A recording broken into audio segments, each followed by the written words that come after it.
नमस्कार, मेरा नाम है अतुल जैन और मैं आप सभी का स्वागत करता हूं study IQ IAS Hindi channel के इस कार्यक्रम में जिसको हम बुलाते हैं लक्ष्य। आप सभी को पता है, मेरे ख्याल से आज हमारा 8वां लेक्चर है, तो आप सभी को पता है कि इस लक्ष्य सीरीज में हम क्या कर रहे हैं। लक्ष्य सीरीज में हम 2023 का जो प्रारंभिक परीक्षा देने वाले हैं बच्चे, छात्र आप में से ऐसे जो हैं जो 2023 का प्रीलिम्स देने वाले हैं, हम उनकी सहायता करने के लिए कटिबद्ध हैं। हम ये प्रयास कर रहे हैं कि विगत एक वर्ष में ऐसे अगर जो भी करंट अफेयर्स रहे, ऐसे जो भी समाचार रहे जो आपके प्रारंभिक परीक्षा के दृष्टिकोण से महत्वपूर्ण हैं, उनको हम ठीक से कवर करके आपको अच्छे से बनाकर दे दें ताकि आप उन पे आधारित प्रश्नों को सरलता से हल कर पाएं। तो एक तरह से आपका विषयवार एक तरह से करंट अफेयर्स का रिवीजन की ये सीरीज है जिसको हम लक्ष्य के नाम से बुलाते हैं। मैं बार बार ये बात कहता हूं, अपनी हर क्लास के प्रारंभ में 2 मिनट के लिए ये बात कहता हूं कि 2023 वाले बच्चों के लिए तो निश्चित तौर पे ये सीरीज मैंडेटरी है, आपको तो करनी ही करनी है। 2024 और 25 में भी जो बच्चे एग्जाम देने वाले हैं उनसे मेरा आग्रह है कि वो इन लेक्चर्स को जरूर सुने। के 2 कारण है। पहला ये कि आपको जनरली समझ में आता है कि यूपीएससी में करंट अफेयर्स जो पूछे जाते हैं वो किस तरह के पूछे जाते हैं, उनका नेचर क्या होता है, प्रकृति प्रवृत्ति क्या होती है, यह आपको समझ में आना प्रारंभ होता है, जो अपने आप में बहुत बड़ी सहायता होता है। दूसरा पॉइंट यह है, आपको ये लेक्चर क्यों अटेंड करने चाहिए, क्योंकि किसी भी विषय में अगर आप एकदम से अचानक से सीधे करंट अफेयर्स पढ़ना शुरू करोगे, जिस साल आपको एग्जाम देना है उस साल, तो आपको थोड़ा कम समझ में आएगा, क्योंकि करंट अफेयर्स जो होते हैं वो भी विगत वर्षों के करंट अफेयर्स जो है उन पर बेस्ड होते हैं। ठीक है, तो आपने देखा होगा जो लोग पहले एग्जाम दे चुके होते हैं उनको करंट अफेयर्स करने में इस साल के भी उतना समय, उतना एफर्ट नहीं लगता, क्योंकि वो पिछले साल के करंट अफेयर्स से परिचित होते हैं। ठीक है, तो उससे क्या होता है कि उनका बेस ऑलरेडी बना हुआ होता है, उनको बस उसमें नई सूचनाएं डालनी होती हैं। यही बात आपके साथ भी हो सकती है। अगर आप 24 या 25 में परीक्षा देने वाले हैं तो आप इस साल के करंट अफेयर्स को पढ़ लीजिए अभी से, ताकि अगले साल जब आपको पूरी तरह से या उसके अगले साल आपको पूरी तरह से करंट अफेयर्स को अच्छे से तैयार करना पड़े तो आपको बहुत सरलता उसमें होगी। तो करंट अफेयर्स की जो कवरेज है वो बहुत ज्यादा आवश्यक है, तो सभी के लिए ये प्रोग्राम जरूरी है, आप इसको जरूर देखिए। शुरू करने के पहले मैं आपको बता दूं कि स्टडी IQ IAS हिंदी का अपना जो कोर्स आ रहा है उसका दूसरा बैच हम लोग प्रारंभ कर चुके हैं। अपने फाउंडेशन कोर्स का दूसरा बैच जो है हम लोग प्रारंभ कर चुके हैं पहले बैच की सफलता के बाद। 11 मार्च से ये बैच जो है प्रारंभ हुआ है, लेकिन 11 को ओरिएंटेशन क्लास थी, 12 को संडे था, तो इफेक्टिवली इसकी क्लास जो है वो 13 तारीख से शुरू हुई है। ये बैच मैं आपको बता दूं, ये वाला बैच जो है फाउंडेशन बैच, ये 2024 प्लस वाले बच्चों के लिए है जो या तो 2024 या उसके बाद परीक्षा देने वाले हैं, केवल उनके लिए ये बैच जो है वैध है। तो आप अगर परीक्षा देना चाहते हैं और आप अपनी तैयारी को बहुत ज्यादा ऑर्गेनाइज करना चाहते हैं तो आप इस बैच से जुड़िए। मैं आपको याद दिला दूं कि 20 मार्च इसमें दाखिले की अंतिम तारीख है। अगर आपने 20 मार्च तक एडमिशन नहीं लिया तो उसके बाद इस बैच में एडमिशन जो है बंद हो जाएंगे, आपको इस बैच में एडमिशन नहीं मिलेगा, फिर आपको अगले बैच का इंतजार करना पड़ेगा, वो जब भी आएगा तब आप उसमें जो है दाखिला ले पाएंगे। ठीक है, अगर आप इस बैच से जुड़ना चाहते हैं तो मैं आपसे आग्रह करूंगा कि आप AJ लाइव कोड लगाएं, जो कि मेरे नाम पे आधारित है, Atul Jain. AJ live code लगा के आप इस बैच को 18,999 रुपए में प्राप्त कर सकते हैं। ठीक है, अगर आपको इस क्लास को लेके कोई डाउट है, कुछ ऐसी चीजें हैं जो आपको समझ में नहीं आई, तो आपके पास डाउट रिजोल्यूशन के लिए कई सारे फोरम हैं, आप इस वीडियो पे कमेंट कर सकते हैं, उस पर आपको जवाब मिल जाएगा। या फिर आप इन तरीकों से, आपको इस टेलीग्राम चैनल पर प्रेजेंटेशन प्राप्त हो जाएगी, अतुल जैन यूपीएससी गाइडेंस, अतुल_UPSC मेरा इंस्टाग्राम हैंडल है, atul.jain@studiiq.com मेरा ईमेल आईडी है। इन सारे तरीकों से आप मेरे तक पहुंच सकते हैं, अपने डाउट्स भेज सकते हैं और आपके डाउट्स को मैं निराकरण करने का प्रयास करूंगा। ठीक है, तो ये तरीके हो गए, ये बातचीत हो गई हमारी मूलभूत बातचीत। अब एक बार जरा अपने आज के चैप्टर पे जाएं। तो पिछली क्लास में यार हमने क्या किया था, हमने जो हमारा बैंकिंग पर, वित्त और बैंकिंग पर आधारित जो हमारी करंट अफेयर्स थी, अब तक हमने जो 7 क्लासेस ली हैं उन 7 क्लासेस में हमने वित्त और बैंकिंग पर आधारित जो हमारा कवरेज था, करंट अफेयर्स था, उसको हमने समाप्त किया है। यह आपको पता है अपने आप में बहुत बड़ा विषय था वो वित्त और बैंकिंग। आखिरकार आप लोगों ने भी सहयोग दिया, हम सब ने क्लासेस करी और उसके जरिए हमने उस चैप्टर को समाप्त किया, उस पार्ट को समाप्त किया करंट अफेयर्स के। तो आज हम नया पार्ट शुरू करेंगे जो कि जीडीपी पर आधारित होगा, जिसको हम कहते हैं सकल घरेलू उत्पाद, कराधान, बजट और राजकोषीय नीति, यानी कि हमारी फिस्कल पॉलिसी जो होती है। GDP, taxation, budgeting and fiscal policy. सकल घरेलू उत्पाद मतलब जीडीपी, कराधान मतलब टैक्सेशन, बजट तो आपको पता ही है, और राजकोषीय नीति मतलब फिस्कल पॉलिसी। तो इन सारी चीजों पर आधारित हमारा आज का अध्याय है, इसको हम आज से प्रारंभ कर रहे हैं। तो आइए एक बार समझने की कोशिश करते हैं कि इसमें क्या क्या करंट अफेयर्स हैं, जल्दी जल्दी इसको समाप्त करते हैं। जो हमारा पहला वाला लेग था उसमें हमारे को 7 क्लासेस लग गए। उसके 2 कारण थे। एक तो वो अपने आप में बहुत ज्यादा लंबा था, मैंने आपको बताया ही था कि मतलब ये जो था कुछ, उसमें आपको प्रेजेंटेशन मैंने आपको भेजी है, उसमें 90-91 स्लाइड्स थी, ठीक है। और इसके अलावा आपने तब ये विषय शुरू किया था, तो इसके लिए हम थोड़ा ज्यादा समय इसमें लेकर भी चल रहे थे, थोड़ी हमारी गति भी धीमी थी। अब हम थोड़ी सी अपनी गति भी बढ़ाने का प्रयास करेंगे और आने वाले सारे चैप्टर्स अपेक्षाकृत छोटे हैं। ये दूसरा सबसे लंबा चैप्टर है, इसके बाद वाले सारे चैप्टर्स छोटे ही होंगे, तो उसकी हम चिंता नहीं करेंगे, ठीक है। हम कोशिश करेंगे कि कुछ क्लासेस में इस लक्ष्य सीरीज की अर्थव्यवस्था को खत्म किया जाए ताकि आप हिस्ट्री, ज्योग्राफी आदि के भी लक्ष्य को पढ़ पाएं, ठीक है। चलिए प्रारंभ करते हैं। ये क्या हो गया भाई, कुछ वूम वूम हो गया है। हाँ, तकनीक जो है वो हमेशा मेरे को धोखा देती है पर चलिए कोई बात नहीं। तो अब इसमें पहली बात हम क्या करने वाले हैं, पहली बात हम करने वाले हैं जीएसटी कॉम्पनसेशन सेस के बारे में। तो कॉन्टेक्स्ट ये है यार कि जीएसटी कॉम्पनसेशन सेस जो था, पहले ये जून 2022 में समाप्त होने वाला था, लेकिन इसकी अवधि को मार्च 2026 तक बढ़ा दिया गया है। खबर ये थी, आप में से कई लोगों को पता होगा जीएसटी कॉम्पनसेशन सेस क्या होता है, तो उनके लिए ये खबर बहुत सिंपल सी है। जून 2022 में हम समाप्त करने वाले थे, लेकिन करीब तकरीबन 4 साल, पौने 4 साल जिसको हम कह सकते हैं, करीब 15 क्वार्टर इसको आगे बढ़ा दिया गया है। मार्च 2026 तक इसकी अवधि को बढ़ा दिया गया है। अब एक बार समझते हैं कि भाई ये चीज क्या है, ये पूरी प्रक्रिया क्या है। तो इसमें न्यूज क्या है, पहले एक बार न्यूज समझते हैं।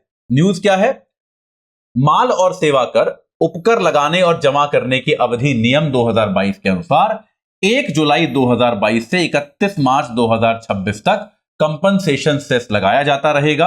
यह सेस जो है, इसकी लेवी जो है वो 30 जून 2022 को समाप्त होनी थी, लेकिन जीएसटी परिषद ने जीएसटी राजस्व नुकसान के लिए राज्यों को मुआवजा देने के लिए पहले किए गए उधार को चुकाने के लिए इसको बढ़ाने का फैसला लिया।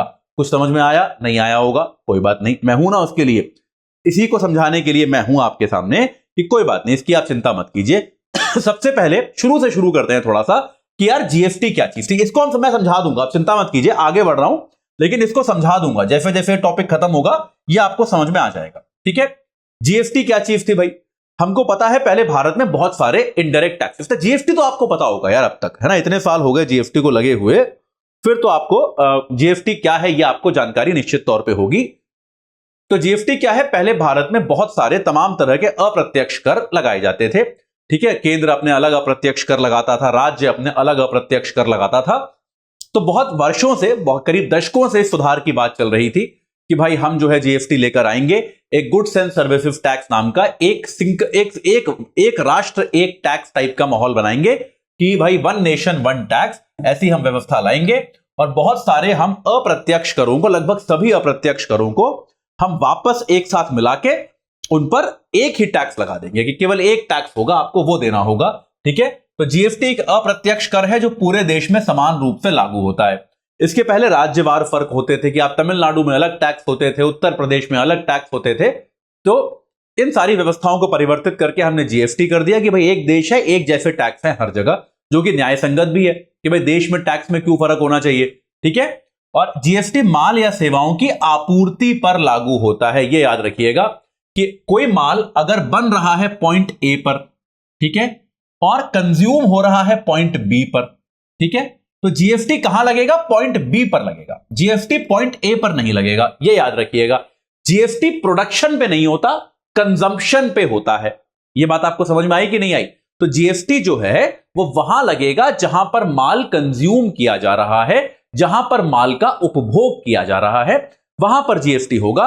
जीएसटी जो है गंतव्य आधारित उपभोग कराधान है, कि यानी कि माल बनके जहां पर जा रहा है जहां पर इसका उपभोग किया जाएगा वहां पर जीएसटी लगाया जाता है। कोई माल मान लीजिए उत्तर प्रदेश में बना और उसके बाद वो पंजाब गया, पंजाब में प्रयोग किया गया, ठीक है, कुछ भी चीज हो सकती है।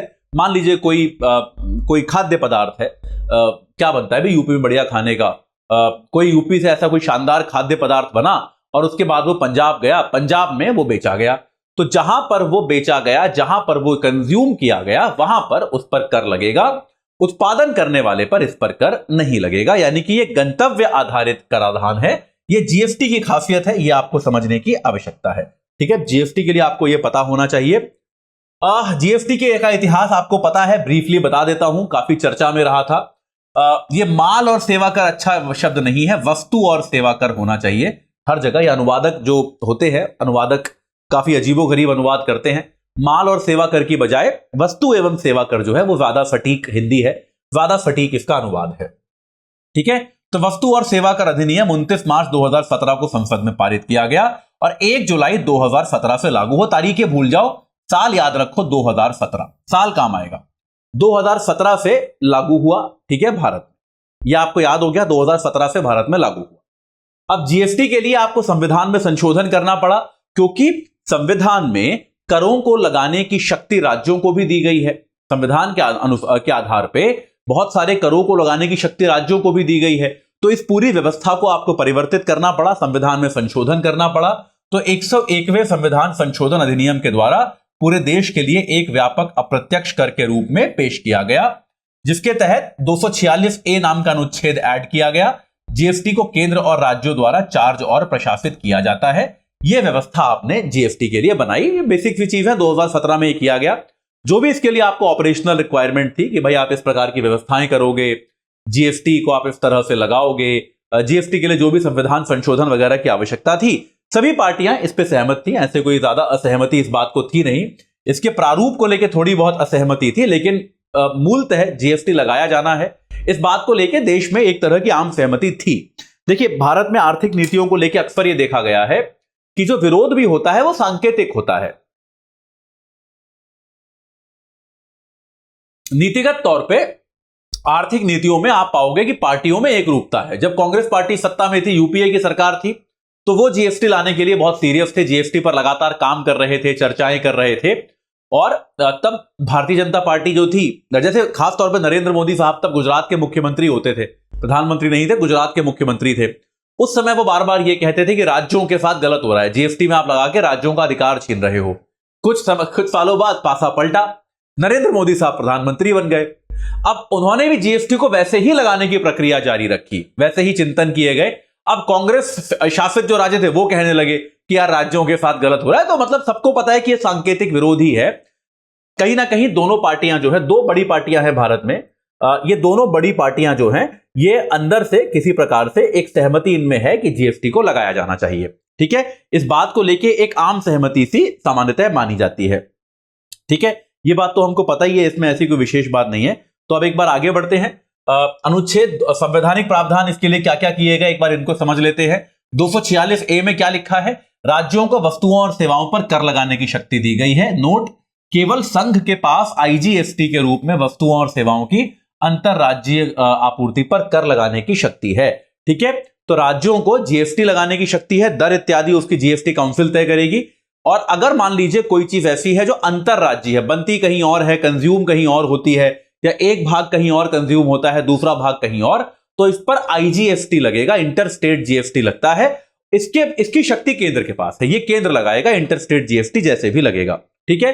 269A क्या कहता है? आईजीएसटी को जीएसटी परिषद द्वारा दिए गए फॉर्मूला के अनुसार संघ और राज्यों के बीच वितरित किया जाएगा, ठीक है। तो जीएसटी परिषद जो है ये एक फॉर्मूला देगी कि भाई आईजीएसटी जो आया है इसका आप डिस्ट्रीब्यूशन कैसे करो, क्योंकि हर राज्य इस पर अपना अधिकार जताएगा, तो इसके बंटवारे का फॉर्मूला जीएसटी परिषद बताएगी। आर्टिकल 270 क्या कहता है?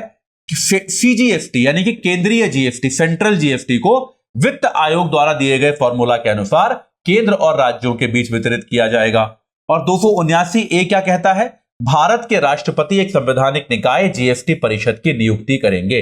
देखिए, जीएसटी को लेकर भारत सरकार कितनी गंभीर है, इसको इस बात से समझिए कि जीएसटी काउंसिल को संवैधानिक दर्जा दिया गया है। यह प्रश्न पूछा जा चुका है कुछ एक एग्जाम्स में, मेरे ख्याल से यूपीएससी में तो नहीं आया है, किसी और एग्जाम में आया था ये, कि जीएसटी काउंसिल इनमें से क्या है, एक एग्जीक्यूटिव बॉडी है, स्टैट्यूटरी बॉडी है, कॉन्स्टिट्यूशनल बॉडी है?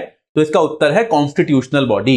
जीएसटी काउंसिल को एक पूरा संवैधानिक दर्जा देने का प्रावधान भारत के संविधान में किया गया है, आर्टिकल 279A के तहत इसको जोड़ा गया है। ठीक है, ये क्लियर हुआ। आगे बढ़े।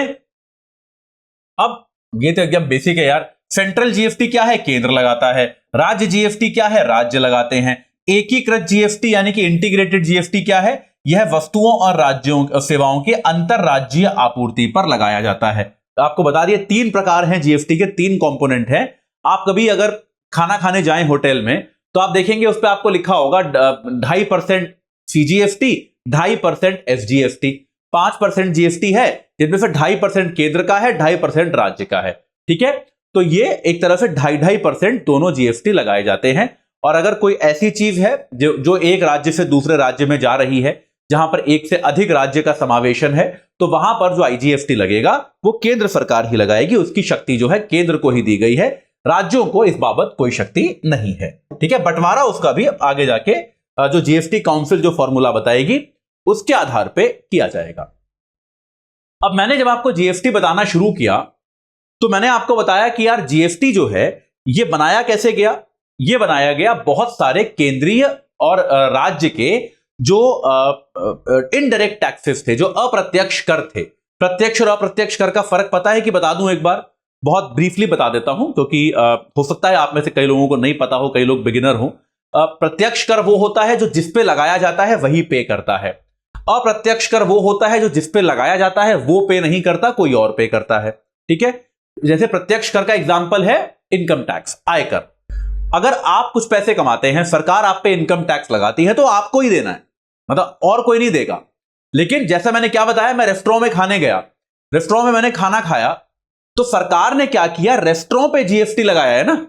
जीएसटी किस पे लगाया गया है? रेस्टोरेंट पे लगाया गया है। पर क्या रेस्टोरेंट वो जीएसटी अपनी जेब से देता है? नहीं देता। रेस्टोरेंट क्या करता है? वो जीएसटी मेरे बिल में ऐड करके मेरे आगे रख देता है। तो बिल लगाया गया है किस पर? रेस्टोरेंट पे। दे कौन रहा है? मैं रहा हूं। समझ में आ रहा है कि नहीं? यानी कि जिस पर बिल लगाया गया, जिस पर टैक्स लगाया गया, वो न दे के कोई अन्य व्यक्ति उस टैक्स की भरपाई करता है, तो उसको हम कहते हैं अप्रत्यक्ष कर। ठीक है, ये याद रखिएगा, प्रत्यक्ष और अप्रत्यक्ष कर का मतलब क्या है। अब देखिए इसमें एक बार मुझे याद है, एक बच्चे ने मेरे को एक ईमेल किया था, बहुत पहले की बात है, मैं कहीं और पढ़ाता था तब। तो मैंने ये एग्जांपल दिया था, तो उसने कहा कि सर मैं इनकम टैक्स दे रहा था लेकिन मेरे पास पैसे कम थे, तो मैंने अपने दोस्त से पैसे उधार ले लिए।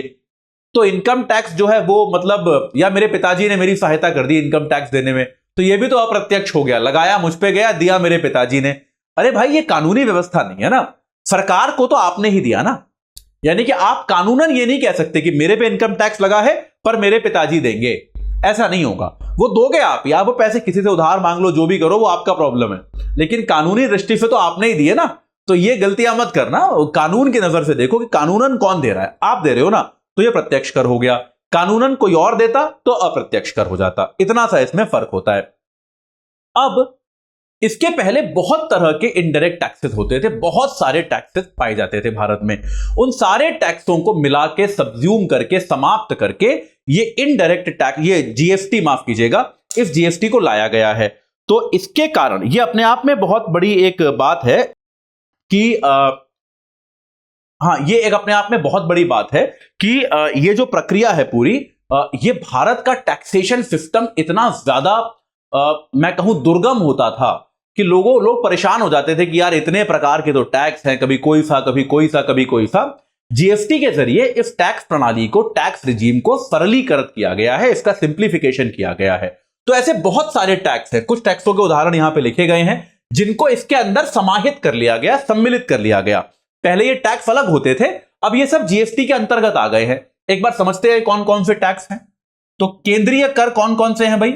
उत्पाद शुल्क, अतिरिक्त उत्पाद शुल्क, सेवा कर, अतिरिक्त सीमा शुल्क, जिसे आमतौर पे काउंटर वेलिंग ड्यूटी के रूप में जाना जाता है, विशेष अतिरिक्त सीमा शुल्क वगैरह वगैरह। ये बहुत लंबी चौड़ी लिस्ट है, कोई मतलब नहीं इसको याद करने का। राज्य के कौन से कर थे? मनोरंजन कर, केंद्रीय बिक्री कर, चुंगी और प्रवेश कर, खरीद कर, विलासिता कर, लॉटरी सट्टेबाजी जुए पे कर, इतने प्रकार के कर, मतलब बहुत सारे और भी टैक्सेस थे, तो बहुत नाना प्रकार के ये जो आपके अप्रत्यक्ष कर थे, इनको जीएसटी के अंदर समाहित कर लिया गया।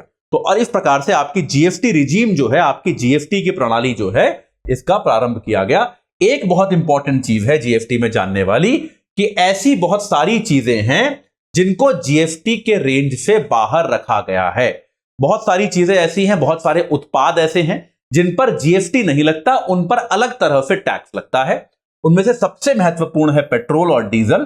Petrol, high speed diesel, aviation, turbine fuel, कच्चा तेल, बेसिकली हमारे पेट्रोलियम पदार्थ जो होते हैं। बहुत वक्त से मांग चल रही है कि भाई इनको भी जीएसटी के अंदर लाओ, लेकिन सरकारें दरअसल इन पर ज्यादा टैक्स लगाती हैं। और इसके अलावा एक चीज ये भी है कि इनकी कीमतें जो हैं वो अंतर्राष्ट्रीय बाजार के अनुसार तय होती है। तो सरकारें ये भी चाहती है कि अंतर्राष्ट्रीय बाजार में अगर कीमतें बहुत ज्यादा हो जाएं, तो क्योंकि जीएसटी प्रतिशतता में होता है तो जीएसटी भी बहुत बढ़ जाएगा, तो नागरिक पे डबल बोझ बढ़ जाएगा। ठीक है, तो सरकारें इस कारण से उसको बचा के रखना चाहती हैं। जैसे मान लीजिए अभी बाहर मान लीजिए क्रूड की कीमत $100 पर बैरल है, ठीक है, और उस पर मान लीजिए 5% जीएसटी लगता है, एग्जांपल दे रहा हूं केवल, ठीक है, तो ग्राहक को, या उस पर मान लीजिए 15% जीएसटी लगता है, तो ग्राहक को 115 का पड़ा। अब मान लीजिए ये 100 से बढ़ के 200 का हो गया। अब जीएसटी अभी भी 15% ही है, तो ये 230 हो जाएगा। ठीक है, तो ग्राहक पे देख रहे हैं आप बर्डन कितना बढ़ गया। तो सरकार क्या करती है, इसलिए पेट्रोल इत्यादि पे एड वैलोरम टैक्स लगाती है। एड वैलोरम मतलब कि आप प्रति लीटर टैक्स लगेगा, दाम चाहे कितना भी हो। ठीक है, दाम भले ही 100 रुपए हो, 70 रुपए हो, 150 रुपए हो, प्रति लीटर टैक्स लगेगा ताकि दाम थोड़े नियंत्रण में रहे। हालांकि इस व्यवस्था की भी बहुत आलोचना की जाती है। कहा जाता है कि भाई इसको भी हमें जीएसटी के अंतर्गत डाल देना चाहिए। बहुत समय से मांग चल रही है, सरकारों ने अभी तक इसको माना नहीं है, लेकिन भविष्य में आप मान सकते हैं कभी ना कभी ये जीएसटी के अंतर्गत आ जाएंगे। इसके अलावा बिजली जो है, बिजली एक मूलभूत सामग्री है जो जीएसटी के अंतर्गत नहीं आती। मानव उपभोग के लिए उपयोग की जाने वाली शराब, जो अल्कोहल होती है, शराब जो लोग पीते हैं, ठीक है, उस पर क्योंकि बहुत ज्यादा कर लगाया जाता है तो उसको भी जीएसटी के अंतर्गत नहीं डाला जाता। और नेचुरल गैस, ठीक है, तो ये कुछ पदार्थ हैं जिनको ऐसे तत्व हैं, ऐसी चीजें हैं जिनको जीएसटी के परव्यू से आप बाहर रखते हो। अब आते हैं मुद्दे पे। मुद्दा यार ये है कि जब जीएसटी लगाया जा रहा था तो राज्य थे बड़े नाराज। ठीक है, राज्य ये कह रहे थे कि यार हमारे पास राजस्व का तरीका क्या है। भारत में आपको पता है कि राज्यों की आर्थिक हालत जो है बहुत अच्छी तो होती नहीं है। राज्य जो है बड़ी खराब आर्थिक स्थिति में ही सामान्यतः पाए जाते हैं। तो राज्य ये कह रहे थे, माफ कीजिएगा बार बार, कि यार हमारे पास पैसे कमाने के क्या तरीके हैं, हमारे पास राजस्व के क्या तरीके हैं। हमारे पास राजस्व का एक ही तरीका है, अप्रत्यक्ष कर। सबसे ज्यादा राजस्व हमको जो मिलता है वो अप्रत्यक्ष करों से मिलता है। अब ये जीएसटी की प्रक्रिया लाकर आप हमको बहुत ज्यादा नुकसान पहुंचाने वाले हो।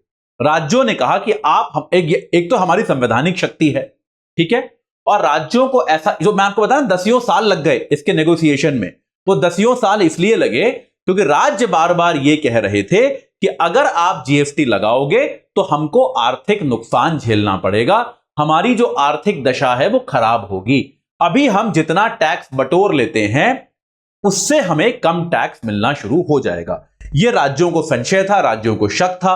राज्य इस बात को लेकर बेहद ज्यादा चिंतित थे, वो इस बात से काफी नाराज भी थे और बार बार इस बात को लेकर झगड़ा फसाद चल रहा था, मतलब आर्ग्यूमेंट चल रहा था। तो सरकार ने कहा चलो आपको यही तकलीफ है ना कि आपका राजस्व कम हो जाएगा, और तो कोई तकलीफ नहीं है, बाकी तो आप सिस्टम से खुश हो, कोई दिक्कत नहीं है। आपको यह प्रॉब्लम है कि आपका जितना रेवेन्यू आपका होना चाहिए उतना नहीं होगा, उससे कम होगा, ठीक है, यही प्रॉब्लम है। तो सरकार ने कहा चलो हम एक कानून बना देते हैं। उसके लिए सरकार लेके आई, ये माल नहीं यार वस्तु होना चाहिए, वस्तु और सेवा कर राज्यों को मुआवजा अधिनियम 2017, ठीक है, GST compensation to states act 2017। इसमें सरकार ने कहा कि देखो हम तो जीएसटी लगा रहे हैं 2017 में, जुलाई से हम जीएसटी लगा देंगे, और सरकार ने कहा कि आपको राजस्व का घाटा होगा। पहले तो हम कह रहे हैं नहीं होगा, लेकिन चलो होगा भी, और हम मानते हैं पहले कुछ साल होगा, नया सिस्टम बनेगा, टैक्स रेवेन्यू कम आएगा, बहुत दिक्कत होगी थोड़ी बहुत, ठीक है, कोई बात नहीं। अगर आपको टैक्स में घाटा हुआ तो जितना भी घाटा होगा 5 साल तक हम उसे कॉम्पनसेट करेंगे। 5 वर्षों तक हम उसकी पूरी पूरी भरपाई करेंगे। ये सरकार ने कह दिया कि आप भाई चिंता मत करो, आपकी चिंता यही है ना कि घाटा होगा आपको, हम भर देंगे ना भाई आपका घाटा, लेकिन जीएसटी लगाओ, जीएसटी लगाने पे आप अपनी सहमति दो। अगर आपको घाटा हो रहा है तो उस घाटे की पूरी भरपाई हम 5 वर्ष तक करके आपको देंगे। ठीक है, क्या लिखा है यहां पे? वस्तु एवं सेवा कर के इस अधिनियम के तहत केंद्र वस्तु और सेवा कर के कार्यान्वयन के कारण होने वाले राजस्व के नुकसान के लिए राज्यों को मुआवजा देता है। तो प्रावधान क्या बना था? जीएसटी की शुरुआत के बाद पहले 5 साल के लिए मुआवजा प्रदान किया जाना था। कुछ वस्तुओं और सेवाओं की आपूर्ति पर जीएसटी कॉम्पनसेशन सेस लगाया जाता है, जैसा कि जीएसटी परिषद द्वारा कंपनसेशन सेस के वित्त पोषण के लिए अनुशंसित है। सेस क्या होता है भाई? सेस क्या होता है? सेस होता है जब आप टैक्स पर टैक्स लगाते हो। ठीक है, तो कुछ चीजें ऐसी हैं जिन पर आप जीएसटी अब सरकार को इसके लिए अतिरिक्त रेवेन्यू लाना पड़ेगा ना। केंद्र सरकार भी कहां से लाएगी? केंद्र सरकार को राज्यों को अतिरिक्त पैसा देना पड़ेगा, इसके लिए कहीं से तो उसको जुगाड़ करना पड़ेगा। तो जब भी सरकार को किसी एक विशेष कारण से सेस माफ कीजिएगा, किसी एक विशेष कारण से धन इकट्ठा करना होता है तो वह सेस लगा देती है। सेस का मतलब क्या होता है? सेस का मतलब होता है कि कोई आदमी जितना टैक्स दे रहा है, कोई चीज पर जितना टैक्स दिया जा रहा है, उस टैक्स पर थोड़ा सा और टैक्स लग जाता है। तो मतलब आप समझ रहे हैं, टैक्स पर टैक्स जो लगता है उसको हम सेस कहते हैं। अब आप में से कई लोगों के दिमाग में सवाल आ रहा होगा, एक ऐसी ही चीज सरचार्ज भी होती है। आपने सरचार्ज का भी नाम सुना होगा। एक चीज होती है सरचार्ज और एक चीज होती है सेस।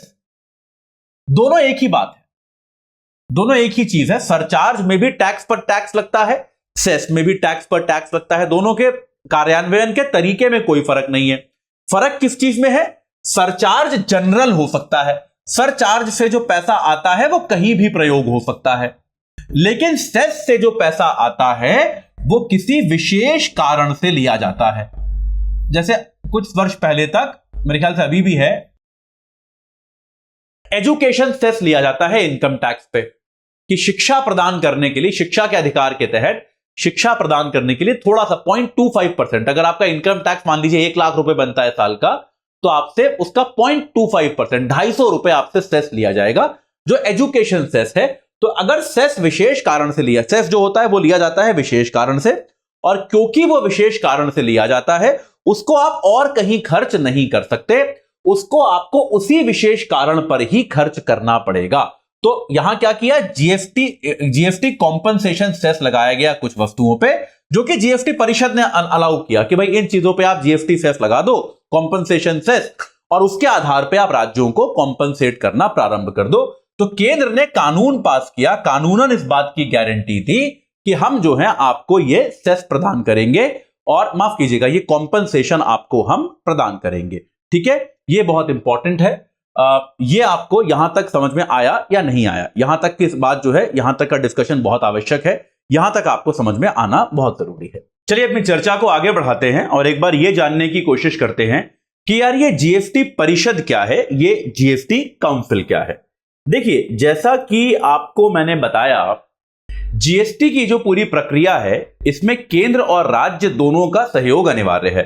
यह एक ऐसा मुद्दा है जो केंद्रों और राज्य दोनों को प्रभावित करता है।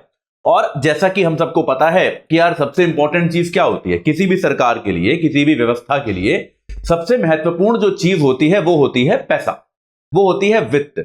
और जीएसटी जो है वो केंद्र और राज्य दोनों के वित्त को प्रभावित करता है। ठीक है, तो इस पर कोऑर्डिनेशन जो है, इस पर एक समन्वयन के लिए एक अच्छी, एक मजबूत समिति की आवश्यकता थी, एक मजबूत कोऑर्डिनेशन की प्रक्रिया की आवश्यकता थी।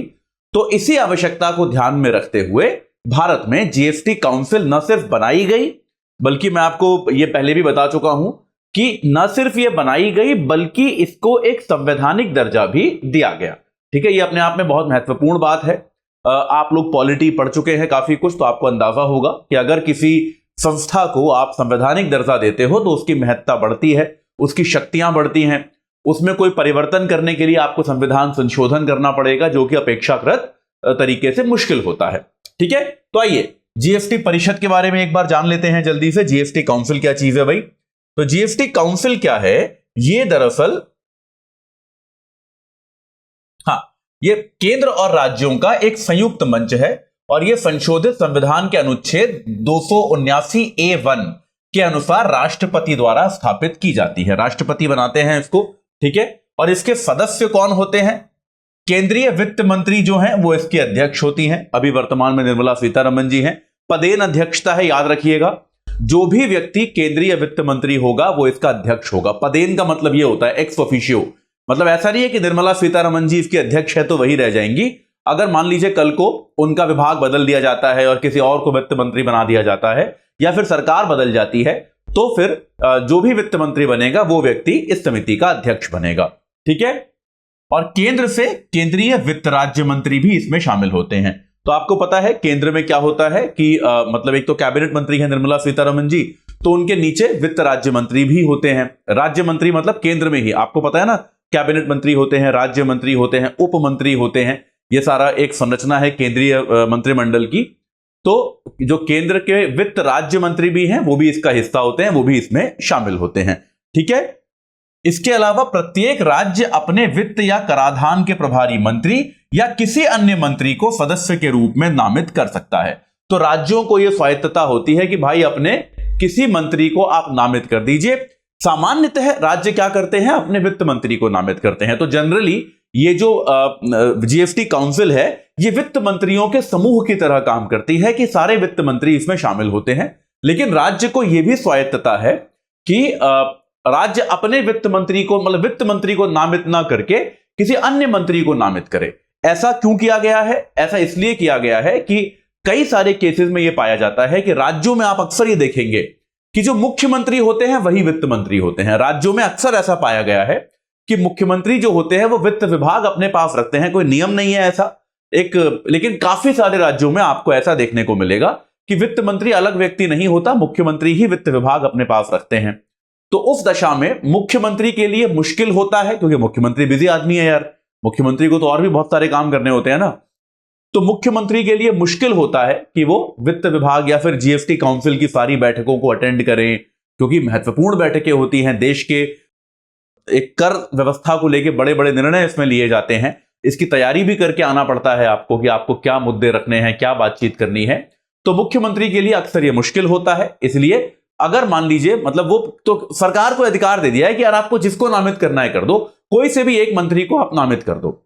जहां पे ये, लेकिन ये देखा गया है कि सामान्यतः वित्त मंत्री आते हैं और जहां पे मुख्यमंत्री ही वित्त मंत्री होते हैं वो किसी अन्य मंत्री को, किसी दूसरे वरिष्ठ मंत्री को नामित कर देते हैं जो यहां पे आके इन बैठकों में भाग लेते हैं, ठीक है। काम क्या करती है भाई ये? तो आपने अक्सर देखा होगा इनकी मीटिंग्स होती रहती हैं। मीटिंग के बाद आता है कि भाई जीएसटी काउंसिल ने निर्णय लिया है कि इस चीज पर जीएसटी कम किया जा रहा है, इस पर बढ़ाया जा रहा है, ऐसी बातें आती रहती है ना अक्सर। तो ये करते क्या है? वस्तु एवं सेवा कर से संबंधित मामलों पर संघ और राज्य को सिफारिशें देते हैं, ठीक है। और जीएसटी के विभिन्न दर स्लैब, यानी कि कितने कितने % जीएसटी किस किस चीज पर लगेगा, इस पर भी ये लोग निर्णय लेते हैं। तो जीएसटी से जुड़े जो भी निर्णय होते हैं वो जीएसटी काउंसिल लेती है। यह आपको याद रखना है, जीएसटी काउंसिल बहुत महत्वपूर्ण है। ये संवैधानिक बॉडी है, बहुत इंपॉर्टेंट बॉडी है, ठीक है। तो जीएसटी काउंसिल को यह अधिकार दिया गया है कि जीएसटी से जुड़े हुए जो निर्णय होंगे वो जीएसटी काउंसिल लेगी, ठीक है। चलिए आगे बढ़ते हैं। हाँ भाई, चलिए, ये तो यार मतलब बहुत वक्त से आप लोग सुनते आ रहे हो, पढ़ते आ रहे हो, समझते आ रहे हो।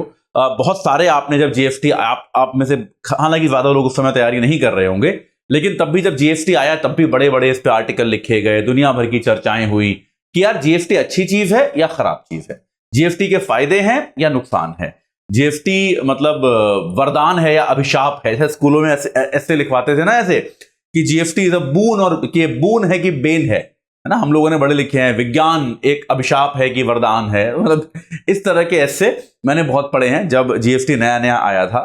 तो जीएसटी के लाभ और हानियों को जल्दी से एक बार पढ़ लेते हैं, जो हमको बहुत ही बेसिक सी बात है, समझ में आनी आवश्यक है, लेकिन कि जीएसटी के फायदे क्या है, नुकसान क्या है, बड़ी जल्दी पढ़ लेते हैं। तो सबसे पहला क्या किया है कि यार हमारे देश में थे बहुत सारे कर। भारत में क्या था, टैक्सेशन की मल्टीप्लिसिटी थी, बहुत ज्यादा टैक्स लगाए जाते थे और इतने सारे टैक्स थे कि किसी भी व्यक्ति के लिए उनकी गणना करना, उनको मैनेज करना बड़ा मुश्किल काम था।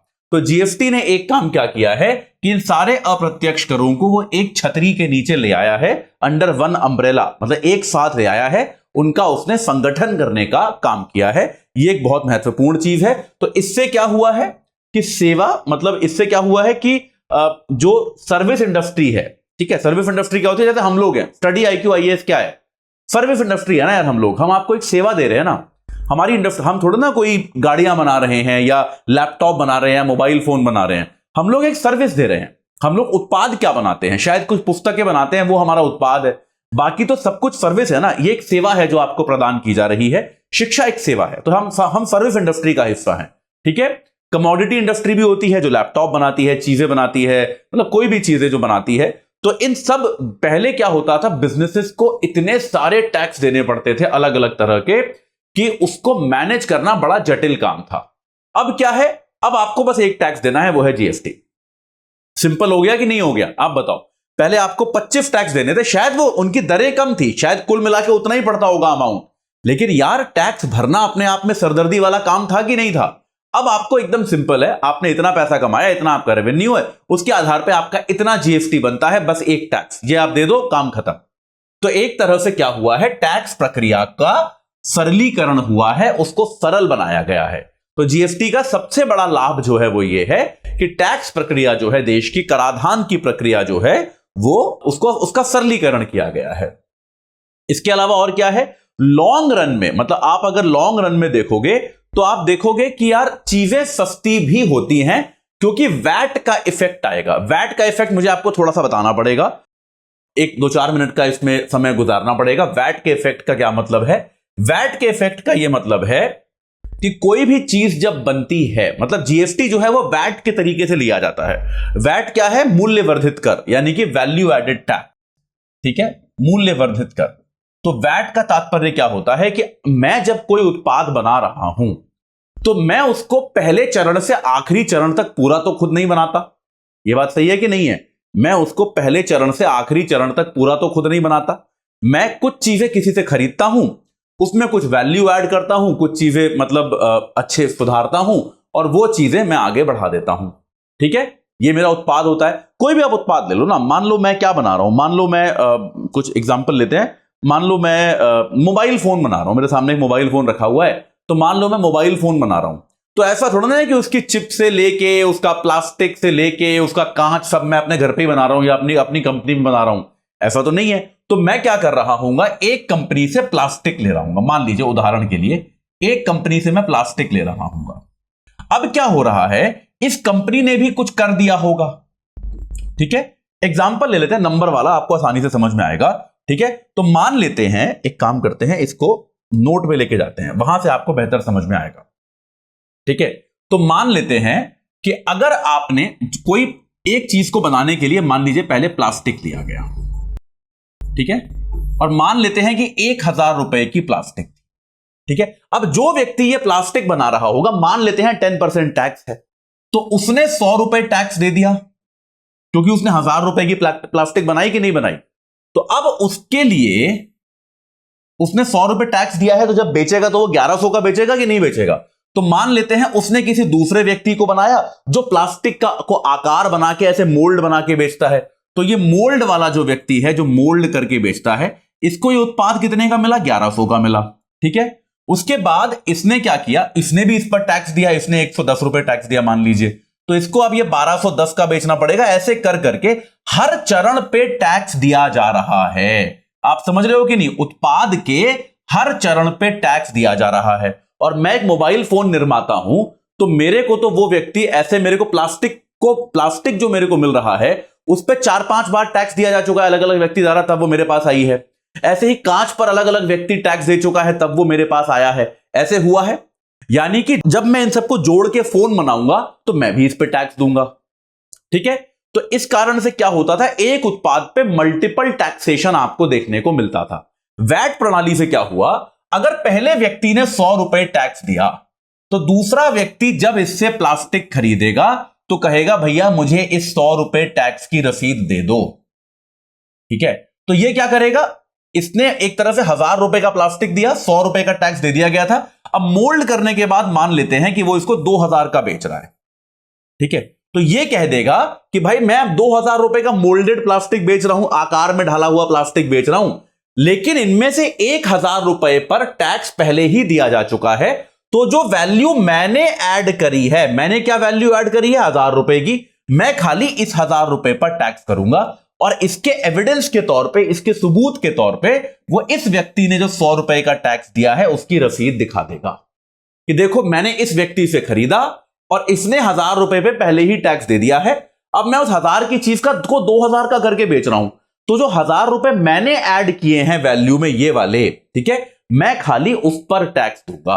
तो अब क्या हो रहा है, हर व्यक्ति जो है अपने अपने वैल्यू एडेड चीजों पर जितने वो वैल्यू ऐड कर रहा है केवल उस पर टैक्स देता है। जीएसटी इस पे आधारित है, ठीक है, इसको बोलते हैं करों की वैट प्रणाली, वैल्यू एडेड टैक्स प्रणाली।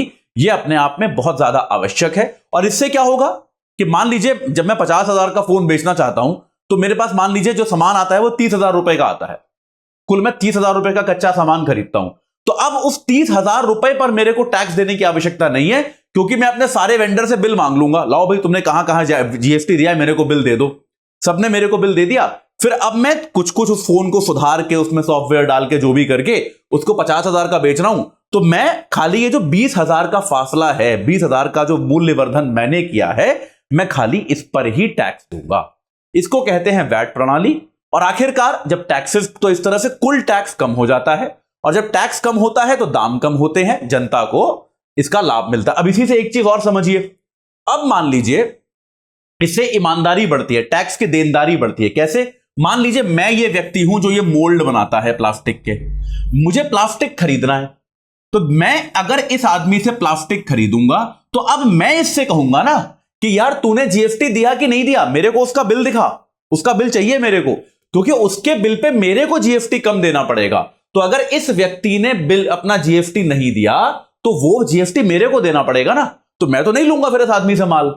मैं ऐसे आदमी से माल क्यों लूंगा जिसका जीएसटी मुझे देना पड़ रहा है। तो यानी कि अब जो एक ये वैल्यू एडिशन की चेन है, उसमें जो अगला व्यक्ति है वो पिछले व्यक्ति से जीएसटी देने का सबूत मांगेगा कि प्रूफ दिखा मेरे को, तब मैं तेरे से सामान लूंगा, वरना मेरे को अतिरिक्त कर देना पड़ेगा ना।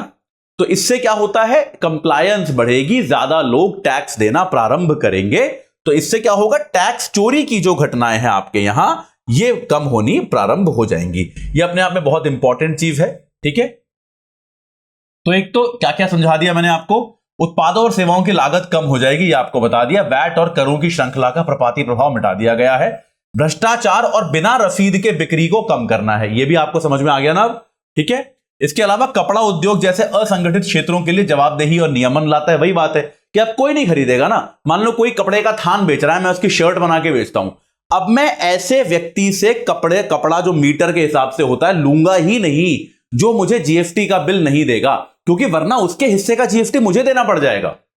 उसने बिल दे दिया तो मैं कह दूंगा देखो मैंने 1,000 रुपए का कपड़ा लिया, उसकी मैं 1,500 रुपए की शर्ट बना के बेच रहा हूं, 1,000 रुपए तक पे जीएसटी पहले दिया जा चुका है, मैं ये 500 रुपए पे जीएसटी दूंगा बस, जो मैंने ऐड किए हैं इसमें वैल्यू में, ठीक है। समझ में आ रहा है कि नहीं?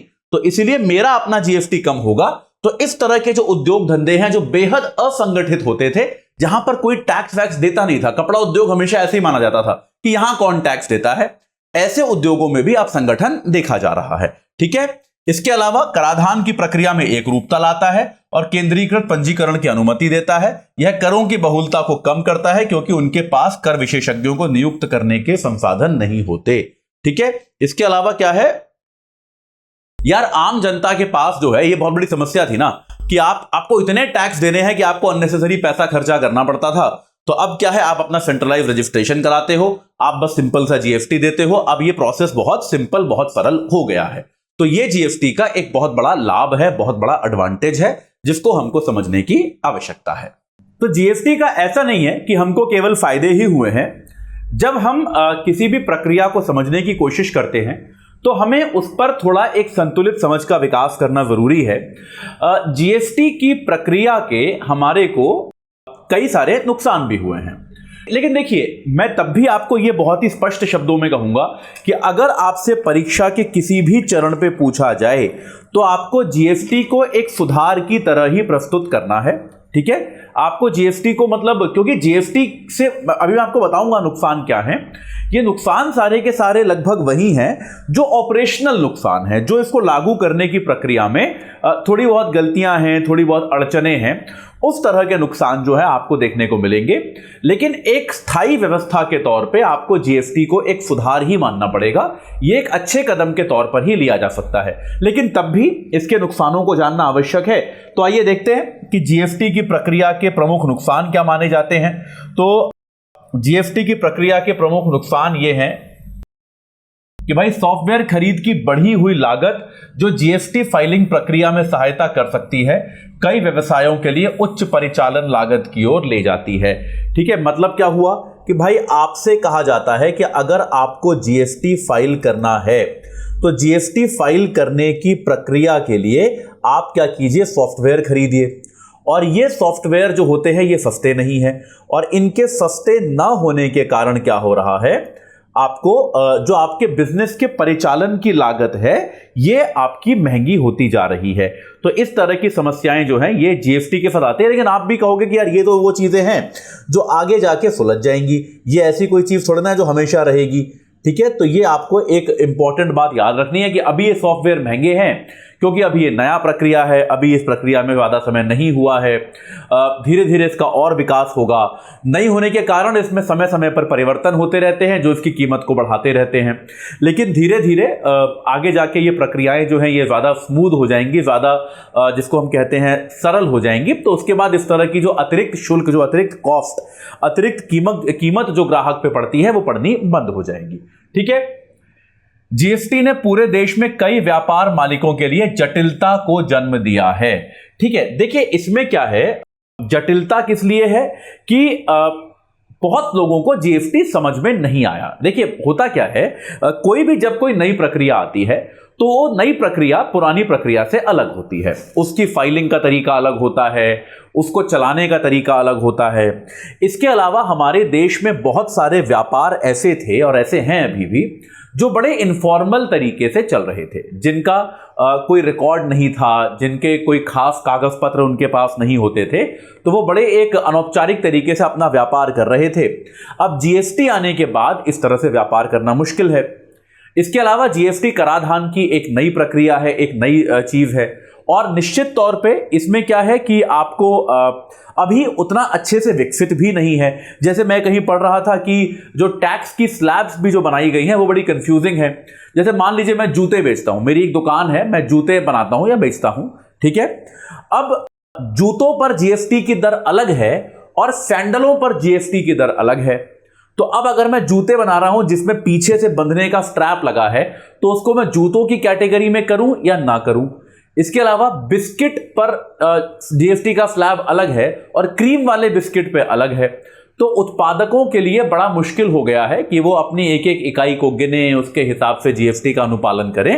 तो ये थोड़ा मुश्किल हो गया है। जीएसटी का लॉजिक भी दरअसल देखा जाए तो यही था कि टैक्स की कर की जो दरें भी हैं वो सामान्य तौर पे 2 या 3 होनी चाहिए। आइडियली जीएसटी का स्ट्रक्चर ये होना चाहिए, कुछ चीजें ऐसी होनी चाहिए जिन पे लगभग 0 या 0 ही जीएसटी होना चाहिए, जो चीजें एकदम बहुत ज्यादा उपयोग की हैं, आम जनता गरीबों के काम आती हैं। दूसरा कैटेगरी वो होना चाहिए जिन चीजों पे बहुत ज्यादा जीएसटी हो, जो विलासिता की वस्तुएं होती हैं, महंगी शराब हो गई, महंगे होटल्स हो गए, इन पे आप बहुत ज्यादा जीएसटी लगा सकते हो क्योंकि ये विलासिता की वस्तुएं हैं। बहुत धनाढ्य वर्ग जो है वो इनका प्रयोग करता है। तो जीएसटी का जो लॉजिक है, कॉन्सेप्ट है, वो ये है कि बाकी सारी चीजों पे एक दर होनी चाहिए। लेकिन अभी वर्तमान में सरकारों ने ऐसा नहीं किया है। सरकार ने जीएसटी की दर भी काफी सारी रखी है, कई सारे स्लैब बना के रखे हैं। हालांकि समय समय पर सरकार इसको रैशनलाइज करने का, इसको ठीक करने का प्रयास कर रही है, लेकिन वो अभी हुआ नहीं है। इसलिए व्यापारियों के लिए जीएसटी का पालन करना एक दुष्कर चीज हो गई है, एक मुश्किल चीज हो गई है। ठीक है, जीएसटी को विकलांगता कर कहलाने के लिए आलोचना मिली है क्योंकि यह Braille paper, wheelchair, hearing aids इत्यादि जैसे लेखों पर कर लगाता है। ठीक है, ये बहुत इंपॉर्टेंट है कि यार मतलब इसको एक तरह से डिसेबिलिटी टैक्स कहा जा रहा है। ऐसे बहुत सारी चीजें हैं। ये दरअसल मैं जीएसटी के पूरे क्षेत्र में थोड़ी गलतियां मानता हूं। ये गलतियां हुई हैं कि जैसे डिसेबिलिटी वाली चीजें हैं, जो ब्रेल हो गया, ब्रेल भाषा, ब्रेल लिपि जो होती है जिसमें जो नेत्रहीन लोग होते हैं, उनकी दृष्टिबाधित लोग होते हैं, उनके लिए लिखा जाता है। ठीक है, व्हील चेयर हो गई, हियरिंग एड्स हो गई, इन सब पर टैक्स इसमें लगाया गया है, जबकि नहीं लगाना चाहिए था।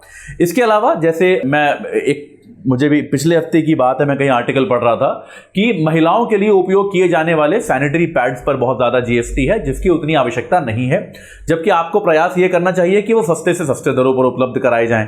ठीक है, तो इस तरह की बहुत सारी वस्तुएं जो कि दरअसल जीएसटी जिन पर न्यूनतम होना चाहिए उन पर काफी सारा जीएसटी लगाया गया है, जिससे क्या हो रहा है कि समाज के वर्गों तक उन चीजों की पहुंच कम है। लेकिन ऐसा मानने का कारण है कि धीरे धीरे जैसे जैसे जीएसटी परिषद जो है इन चीजों पर विचार करेगी, वो इन पर जीएसटी की दरों को मॉडिफाई करती रहेगी, परिवर्तित करती रहेगी। हालांकि सोचने वाली बात यह भी है कि 5-6 साल हो गए हैं, उन्होंने अब तक ये चेंज किया नहीं है। ठीक है,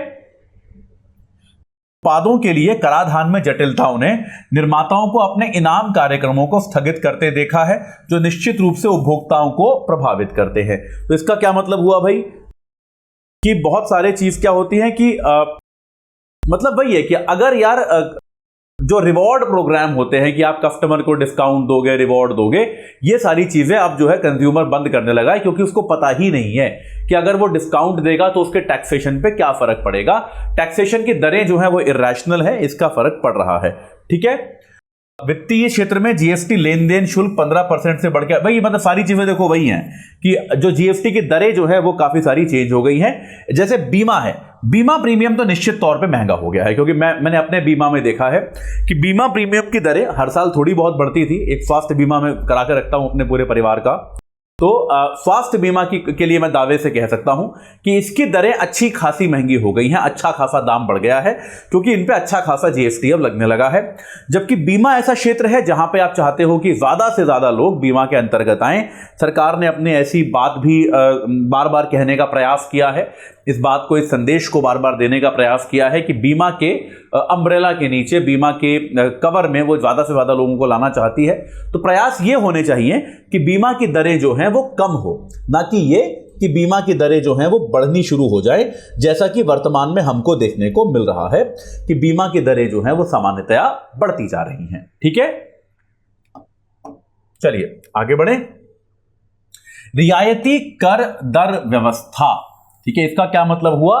कंसेशनल टैक्स रेट रिजीम। ठीक है, तो इसका तात्पर्य क्या है कि भाई आपने क्या किया है कि आपने बहुत सारे मैन्युफैक्चरर्स को कॉर्पोरेट टैक्स में यह कह दिया है कि अगर आप जो है मतलब ये इसमें क्या किया गया है कि एक कंसेशनल, माफ कीजिएगा शब्द थोड़ा अजीब सा, कंसेशनल, ठीक है, मतलब रियायती, हिंदी में उसको रियायती कहते हैं, अंग्रेजी में कंसेशनल कहते हैं। तो कंसेशनल टैक्स रेट आपने देना शुरू किया है। ठीक है, तो इसमें क्या है, करदाता को लाभ देने वाले कर की राशि में सरकार जब कटौती करती है तो उसको हम रियायती कर व्यवस्था कहते हैं। तो पुरानी कर की दर क्या थी? बिना किसी छूट के 22% थी। अब सरकार ने क्या कहा है कि आप जितने प्रकार की छूटें लेते हो वो छूट लेना बंद कर दो और बस फ्लैट 15% टैक्स दे दो। ठीक है, जैसा इनकम टैक्स में भी अभी सरकार कर रही है ना, नई टैक्स रिजीम में क्या आया है कि आप कोई छूट मत लो, बस आप टैक्स इतना दे दो। ठीक है, ऐसा कर रही है। वही चीज सरकार ने कॉर्पोरेट टैक्स में भी करने की कोशिश की है कि वैसे अगर आप छूटें वगैरह लेते हो तो आपको 22% कॉर्पोरेट टैक्स देना पड़ता है, लेकिन अगर आप छूट इत्यादि छोड़ दो तो आप कोई छूट मत लो, जो आपका सीधा सीधा आपका रेवेन्यू हो रहा है, कमाई हो रही है, उसका आप 15% कर दे दो। तो फिर यह पाया गया कि हर 5 में से 2 कंपनियां, ये था ना, हाँ, हर 5 में से 2 कंपनियां यानी कि करीब 40% कंपनियां जो हैं वो इस रियायती जो कर दर व्यवस्था है, कंसेशनल टैक्स रेट रिजीम पर शिफ्ट कर गई हैं। ठीक है, तो ये अभी शुरुआत में घोषित किसके लिए की गई थी? ये घोषित की गई थी विनिर्माण, उत्पादन, अनुसंधान या वितरण में नई निगमित घरेलू कंपनियों के लिए। धारा 115 BAB के तहत यह घोषणा की गई थी। ठीक है, तो जो ऐसी कंपनियां जो मैन्युफैक्चरिंग में हैं, प्रोडक्शन में हैं, रिसर्च में हैं और डिस्ट्रीब्यूशन में है, उनके लिए इसकी घोषणा की गई थी और इसका परिणाम जो है वो उत्साहजनक रहा है। ऐसा देखा गया है कि 40% के आसपास कंपनियां इस योजना का लाभ उठा रही हैं, इस योजना की तरफ जा रही हैं। ठीक है, इसमें क्या था भाई? अब इसमें हाँ, ये न्यूज में क्यों है?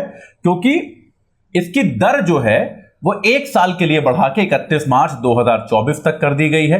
ठीक है, और 2020-21 आयकर अधिनियम से प्रभावी व्यक्तिगत आयकर दाताओं के लिए भी इसी तरह की रियायती दर व्यवस्था शुरू की गई थी।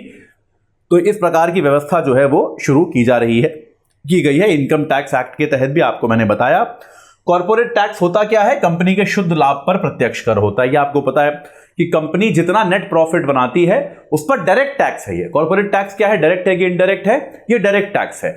जिस कंपनी पे कॉर्पोरेट टैक्स लग रहा है वही कंपनी ये टैक्स देगी, कोई और व्यक्ति पर उसको ट्रांसफर नहीं करेगी। कंपनी का जो लाभ है उस पर यह डायरेक्ट टैक्स के तौर पर लगाया जाता है। ठीक है, ये लगता किस पे है? कंपनी अधिनियम 1956 के तहत भारत में पंजीकृत सार्वजनिक और निजी दोनों कंपनियों पे लगता है, याद रखिएगा। तो इसका तात्पर्य ये नहीं है कि ये सरकारी कंपनियों में नहीं लगता, ऐसा नहीं है, सरकारी कंपनियों पर भी लगता है। तो भले ही कंपनी सरकारी हो, निजी हो, कैसी भी हो, वो अगर लाभ कमा रही है तो अपने लाभ का 1% जो है, एक सर्टेन प्रतिशत, एक निश्चित प्रतिशत उसको कॉर्पोरेट टैक्स की तरह देना पड़ता है। मिनिमम ऑल्टरनेट टैक्स जो है वो यहां लागू नहीं होता। मिनिमम ऑल्टरनेट टैक्स क्या होता है? मिनिमम ऑल्टरनेट टैक्स एक व्यवस्था थी जहां पे मान लीजिए कंपनी ऐसे कुछ बाजीगरी कर देती है। कई बार क्या करती हैं कंपनियां, बड़ी बाजीगरी कर देती हैं और क्या कर देती है, बड़ी बड़ी कंपनियां, बहुत सारा रेवेन्यू है पर दिखा देती हैं कि हमारा प्रॉफिट तो कुछ भी नहीं है, हम तो सब कुछ लॉस में ही कर रहे हैं। तो इस तरह से वो अपना कॉर्पोरेट टैक्स जीरो करने की कोशिश करती हैं बहुत सारी कंपनियां, या तो जीरो या बहुत कम। ऐसे कंपनी है हजारों करोड़ की, दिखा देगी हमारा पिछले साल कुल शुद्ध लाभ बस 1 करोड़ रुपए था, तो 1 करोड़ रुपए पे उनका टैक्स बनेगा ऐसे 20-25 लाख रुपए, बस दैट्स इट। इतना टैक्स वो देना चाहते हैं जबकि उनका जो टर्नओवर है वो हजारों करोड़ में है। तो सरकार ने इसके लिए क्या किया था, एक मैट की व्यवस्था की थी, मिनिमम ऑल्टरनेट टैक्स, कि एक हम न्यूनतम दर तो तय कर ही देते हैं। अगर हमको लगता है कि आपकी टैक्स कैलकुलेशन जो है उसमें आप धांधली कर रहे हो तो आप पर हम मिनिमम ऑल्टरनेट टैक्स तो लगा ही देंगे, वो तो आपको देना ही पड़ेगा। तो ये एक व्यवस्था थी, लेकिन निश्चित तौर पर आप अगर कंसेशनल टैक्स रिजीम ले रहे हो तो मिनिमम ऑल्टरनेट टैक्स की जरूरत ही नहीं पड़ेगी, क्योंकि आप कोई छूट लगा ही नहीं रहे हो। तो छूट लगाने का चक्कर तो खत्म हो गया ना, छूट लगाकर ही आप टैक्स बचा बचा के जीरो करते थे, अब तो आप वैसा कर नहीं सकते। तो मिनिमम ऑल्टरनेट टैक्स की जो व्यवस्था है उसको यहां पे लागू होने का प्रश्न ही नहीं उठता, कोई सवाल नहीं उठता कि इस पर आप कोई मिनिमम ऑल्टरनेट टैक्स इत्यादि की व्यवस्था पर बात करो। ठीक है, चलिए मेरे ख्याल से आज के लिए इतना काफी है। पेट्रोल डीजल का मूल्य निर्धारण का जो टॉपिक है ये हम अगली क्लास में करेंगे। तो आज हमने लक्ष्य की कर ली हैं 8 क्लासें, 8 क्लास मेरे ख्याल से पूरी हो गई हैं। मेरे ख्याल से 5 क्लास के आसपास इसमें और लगना चाहिए। प्रयास हमारा यही है कि 2023 के प्रारंभिक परीक्षा के लिए आपको हम ज़्यादा से ज़्यादा करंट अफेयर से जुड़े जो टॉपिक्स हैं उनमें पारंगत कर पाएँ, उनमें अच्छे से तैयार कर पाएँ। आप हमारा साथ दीजिएगा इस प्रक्रिया में। ये प्रक्रिया सरल नहीं है, प्रारंभिक परीक्षा आसान नहीं होती। कई बार बच्चों को ऐसा लगता है कि प्रीलिम्स तो इजी है, ऐसा नहीं है। सबसे बड़ा चैलेंज प्रीलिम्स ही होता है। बिल्कुल भी ऐसा मत सोचिएगा कि ये आसान है या फिर ये सरल है। इसको पढ़िएगा, हमारे साथ दीजिए और इसको हम साथ मिलकर कवर करने की पूरी कोशिश करेंगे। ठीक है, अगर आपको मेरे साथ जुड़े रहना है तो मैं आपको पहले भी बता चुका हूं, मेरे साथ जुड़े रहने की बहुत सारे तरीके हैं। ठीक है, मैं आपको बता ही देता हूं मेरे साथ जुड़ने के तरीके क्या क्या हैं। मेरे साथ जुड़े रहने के ये तरीके हैं जो आपको जानकारी होगी इनमें से अधिकांश की। आप में से ज्यादातर लोग मेरी क्लासेस देखते होंगे। अतुल जैन यूपीएससी गाइडेंस मेरा टेलीग्राम चैनल है। अतुल_UPSC मेरा इंस्टाग्राम हैंडल है। atul.jain@studyIQ.com मेरा ईमेल आईडी है। इन सारे तरीकों से आप मुझसे कांटेक्ट कर सकते हैं, मुझसे संपर्क कर सकते हैं। और इसके अलावा अगर आप हमारे फाउंडेशन कोर्स से जुड़ना चाहते हैं, जिसके बारे में आपको जानकारी है, जिसका बैच जो है वो 20 मार्च उसकी आखिरी तारीख है, मतलब बैच शुरू हो चुका है 11 और 13 मार्च से। 11 मार्च से शुरू हुआ, 11 को ओरिएंटेशन था, 13 मार्च को पहली क्लास हुई पॉलिटी की। 20 मार्च लास्ट डेट है। 20 मार्च के बाद कोई भी एडमिशन इसमें नहीं लिया जाएगा। अगर आप इसमें जुड़ना चाहते हैं तो AJ लाइव कोड लगाइए। इस बैच के फीचर्स आपको पता ही है। AJ लाइव कोड लगाइए और 18,999 रुपए में आप इस बैच को प्राप्त कर सकते हैं। ठीक है, चलिए तो आपसे मैं मिलूंगा जल्द ही हिंदी में हिंदू की अपनी क्लासेस के साथ और बाकी जो मेरी क्लासेस होती हैं उनके साथ। लक्ष्य कार्यक्रम के साथ जुड़े रहिए, मेरे साथ जुड़े रहिए, स्टडी IQ IAS हिंदी के साथ जुड़े रहिए और हम सबके साथ जुड़ने के लिए आप सभी का बहुत बहुत धन्यवाद।